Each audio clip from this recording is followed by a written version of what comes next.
Ρέφερει ο Μάξιμ Λαγιούσκιν, Μπαρίσνικοφ, Εροβένκο, οι δύο βοηθοί, τέταρτος ο Αλεξάνδερ Γκβάρντης. Σεσνάουσκης.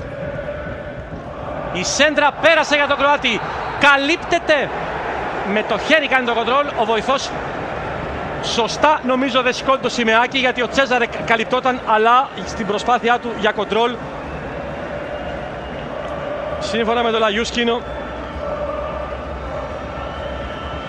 απλώνει για το χέρι. Κροάτης έκανε σε δύο περιπτώσεις, δεν υπάρχει offside, κίνηση στο χώρο.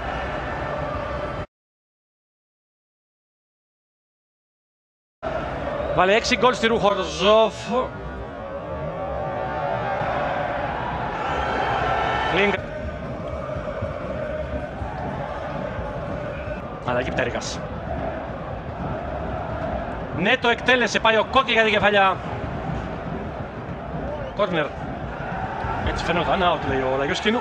Έτσι 0-0 με την Μάνια Νέουσταντ. Ήταν 0 από τη Ριντ, 4 παιχνίδια στο πρωτάθλημα για την πολύ πιο έτοιμη από τον Άρη Άουστρια Βιέννης.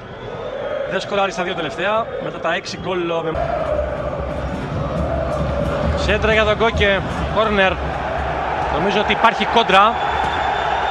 Σπανός διαμαρτύρεται όπως και ο Μίσελ και ο Τόχα στον Λαγιούσκινο. Με ίδια περίπτωση με του ημιώρου. Βέβαια υπάρχει κόρνερ στην κεφαλιά του Κόκκε.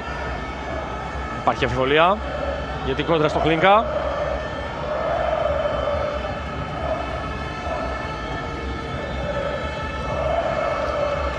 Συνεργασία με το Γιούνι Διεξογιάρο. Φάουλ στον Τσέζαρεκ, ο Κλίνκα. Του Τσέζαρεκ λέει ο Λαγιούσκινο. Θεωρεί ότι πάει με το σώμα στο δεξί πόδι του Σλοβάκου. Μέχρι να βγει ο Μαρκ Ράιτερ, η σέντρα του Μίσελ, ο Κλίνκα στην πίεση του Τσέζαρεκ. Χωρίς κάτι το μεμπτό. Κροάτη στο έδαφος. Ο Γιούν έχει παίξει στη Σπάρτα και έχει περάσει και από την Τουρκία με την Μπεσίκτας, όπως και ο Λίντς από την Γκαζιάντεψπορ.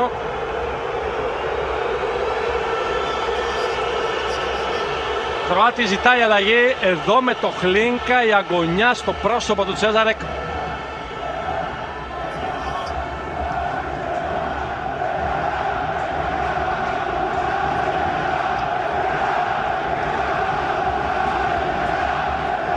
Λαγιούσκιν δεν τιμωρεί το Κλίνκα.